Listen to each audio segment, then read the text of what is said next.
Sa bidyong ito ay pag-uusapan natin ang mga lungsod sa Luzon na nabibilang sa pinakamahirap batay sa kanilang kabwang ari-arian. Ngunit hindi ibig sabihin na literal na mahirap ang mga lungsod na ito. Dapat nating tandaan na may iba pang mga factors tulad ng utang, kita, gastusin, kawalan ng oportunidad sa trabaho, pagtaas ng krimen at uri ng pamumuhay ng mga tao na dapat isaalang-alang sa pagtukoy ng kalagayan ng ekonomiya ng isang lungsod.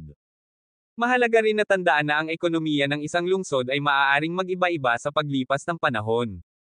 Ang isang lungsod na may isang malakas na ekonomiya sa isang punto ng panahon ay maaaring magkaroon ng isang mahina na ekonomiya sa ibang punto. Ang kabwang ari-arian o total assets ay isa lamang batayan upang masuri ang kalagayan ng isang lungsod. Kaya ating alamin ang mga pinakamahihirap na lungsod sa Luzon batay sa kanilang total assets. Number 10. San Fernando City. Isang lungsod na matatagpuan sa hilagang bahagi ng Luzon sa probinsya ng La Union. Ayon sa Commission on Audit, ang kabwang asset ng San Fernando ay umabot sa halagang 2.2 billion pesos noong 2020, na binubuo ng iba't ibang ari-arian tulad ng lupa, mga gusali at pasilidad. Bilang kabisera ng probinsya, ito ay sentro ng kalakalan, negosyo at serbisyong pampamahalaan. Bukod dito ay mayaman din ang San Fernando sa kultura at may malakas na industriya ng turismo. Ilan sa mga sikat na atraksyon sa lungsod ay ang Macho Temple at ang Pindangan Ruins, na may mga labi ng isang lumang simbahang Espanyol na nasira noong World War II. Number 9. Alaminos City. Ang lungsod ng Alaminos ay nag-ulat ng kabwang halaga ng kanilang ari-arian na nagkakahalaga ng 1.93 billion pesos. Ito ay tumutukoy sa kabwang halaga ng mga ari-arian ng lungsod, kabilang ang lupa, mga gusali, kagamitan at pera. Matatagpuan ang lungsod ng Alaminos sa lalawigan ng Pangasinan sa hilagang bahagi ng Pilipinas.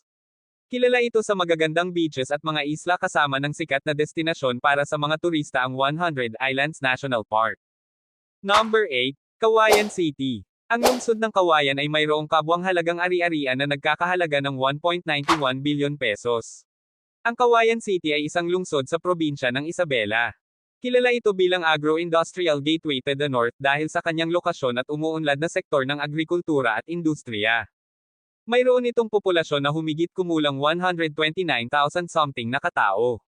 Ang mga industriya sa lungsod ay kinabibilangan ng mga gawaan ng tela, sapatos at iba pang kagamitan. Kilala rin ito sa kanilang mataas na kalidad ng mga produktong pang-agrikultura tulad ng bigas, mais at iba pang mga tanim. Number 7. Vigan City. Ang Vigan ay may kabwang ari-arian na nagkakahalaga ng 1.83 billion pesos. Matatagpuan ang lungsod sa probinsya ng Ilocos Sur at may populasyon na humigit kumulang 53,000 katao. Ito ay kinikilala ng UNESCO World Heritage Site dahil sa maayos na pagpreserbo ng may strukturang Kastila. Ang ekonomiya ng lungsod ay nakasalalay sa agrikultura, particular sa pagtatanim ng palay at mais, pati na rin sa pagpapalaki ng mga hayop. Gayunpaman, naapektuhan ang sektor ng agrikultura ng mga kalamidad tulad ng mga bagyo at tagtuyot na nagresulta sa pinsala sa mga tanim at pagkawala ng kabuhayan para sa mga magsasaka. Number 6. Calapan City. Ang Calapan ay isang lungsod sa rehiyon ng Mimaropa at kabisera ng Oriental Mindoro. Mayroon itong kabwang halagang ari-arian na 1.7 billion pesos na nagpapakita na ito isa sa mga pinakamahirap na lungsod sa Pilipinas. Kahit na sentro ng rehiyon, mayroong mga hamon sa ekonomiya ang Calapan tulad ng kakulangan ng mga industriya at kakaunting oportunidad sa trabaho. Sa kabila nito, ang Calapan ay sentrong pang-ekonomiya sa buong Oriental Mindoro. Number 5. Gapan City. Ang lungsod ng Gapan sa Pilipinas ay may kabwang ari-arian na nagkakahalaga ng 1.6 billion pesos na nagpapakita ng kahirapan ng lungsod. Kahit na mayaman sa kultura at magagandang tanawin, nakakaranas ng kahirapan at kakulangan sa pag-unlad ang Gapan. Ang ekonomiya nito ay nakasandal sa agrikultura at maliliit na negosyo na madalas na naapektuhan ng mga kalamidad at pagbabago sa merkado. Number 4. Balanga City. Ang lungsod ng Balanga ay mayroong kabwang ari-arian na nagkakahalaga ng 1.53 billion pesos, kahit na turingan isa rin sa pinakamahirap na lungsod sa bansa base sa assets. Ito ay matatagpuan sa lalawigan ng Bataan at may populasyong humigit kumulang 100,000 kataong. Gayunpaman, may mga pagsisikap ang lungsod upang mapabuti ang infrastruktura at mga serbisyo nito, lalo na sa larangan ng edukasyon at kalusugan.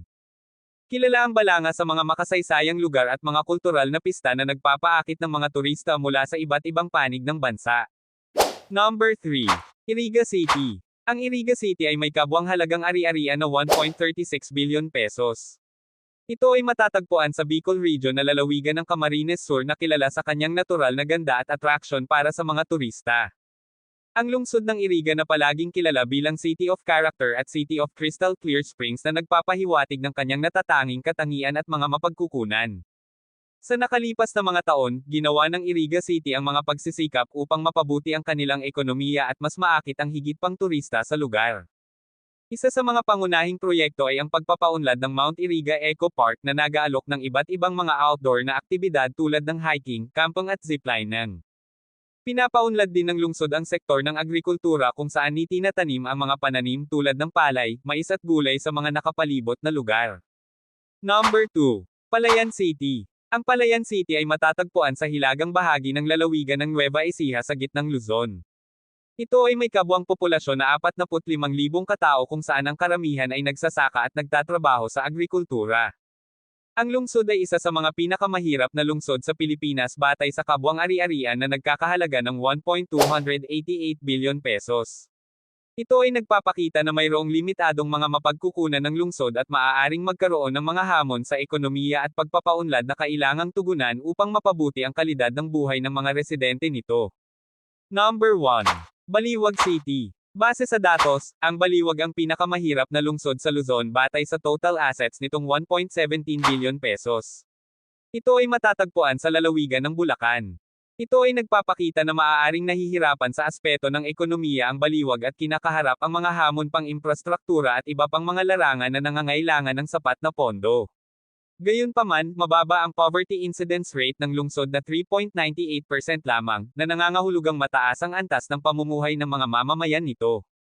Maraming salamat po sa panunood. Please like, comment and subscribe and click the notification bell para lagi kang updated sa mga bago kong video.